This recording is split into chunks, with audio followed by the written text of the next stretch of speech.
I found that nothing in life is worthwhile unless you take risks. Nothing. Nelson Mandela said, "There is no passion to be found playing small and settling for a life that's less than the one you're capable of living." Now, I'm sure in your experiences in school and applying to college and picking your major and deciding what you want to do with life, I'm sure people have told you to make sure you have something to fall back on. Make sure you got something to fall back on, honey. But I never understood that concept, having something to fall back on. If I'm going to fall, I don't want to fall back on anything. I want to fall forward. I figure at least this way I'll see what I'm going to hit.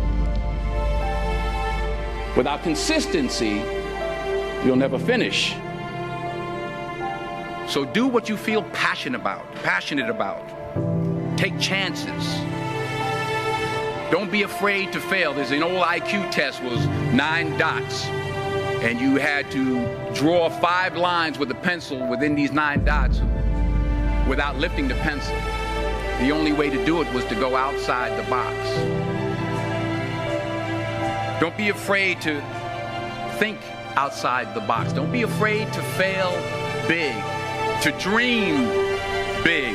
But remember, dreams without goals are just dreams. Reggie Jackson struck out 2,600 times in his career, the most in the history of baseball. But you don't hear about the strikeouts. People remember the home runs. Fall forward. Thomas Edison conducted 1,000 failed experiments. Did you know that? I didn't know that. Because the 1,001st was the light bulb. Fall forward. Every failed experiment is one step closer to success. You've got to take risks, and I'm sure you've probably heard that before, but I want to talk to you about why that's so important. You will fail at some point in your life. Accept it. You will lose. You will embarrass yourself. You will suck at something. There's no doubt about it. And I know that's probably not a traditional message for a graduation ceremony, but hey, I'm telling you, embrace it, because it's inevitable.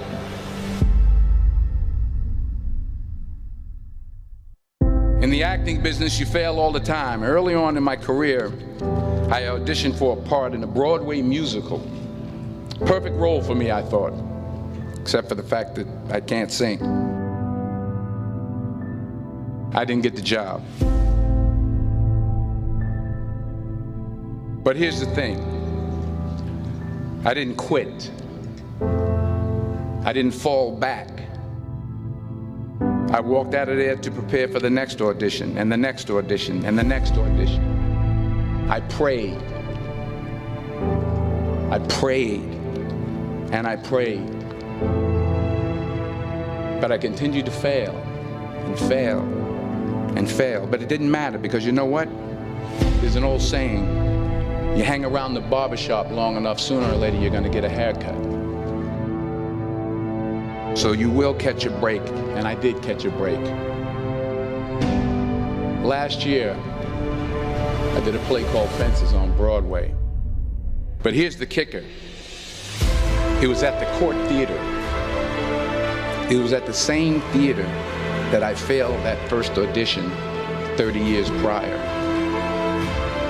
The point is, every graduate here today has the training and the talent to succeed. But do you have the guts to fail? If you don't fail, you're not even trying. I'll say it again. If you don't fail, you're not even trying.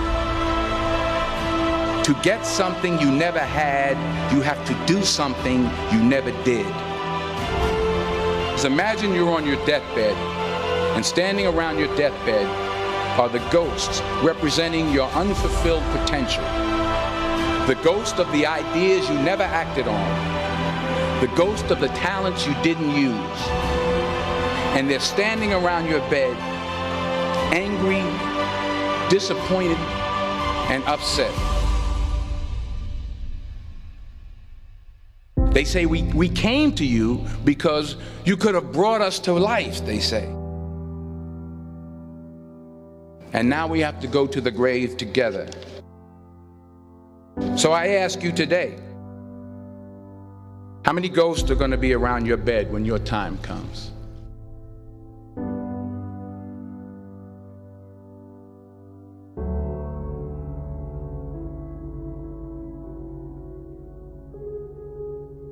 I just got back from South Africa. It's a beautiful country, but there are places there with terrible poverty that need help.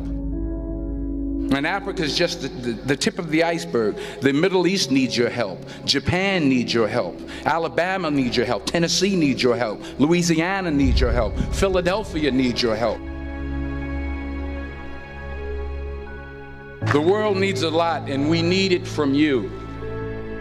We really do. We need it from you young people. I mean, I'm not speaking for the rest of us up here, but I know I'm getting a little grayer. We need it from you, the young people, because remember this. You got to get out there. You got to give it everything you got, whether it's your time, your talent, your prayers, or your treasures.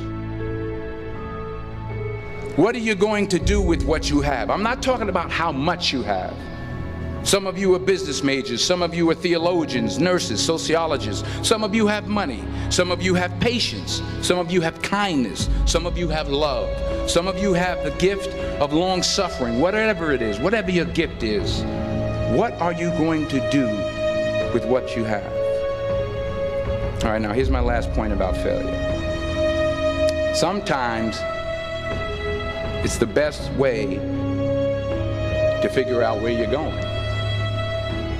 Your life will never be a straight path. I began at Fordham University as a pre-med student. I took a course called cardiac morphogenesis. I couldn't read it, I couldn't say it, I sure couldn't pass it. So then I decided to go into pre-law, then journalism. And with no academic focus, my grades took off in their own direction. I was a 1.8 GPA.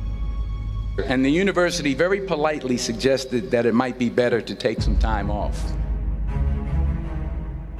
I was 20 years old. I was at my lowest point.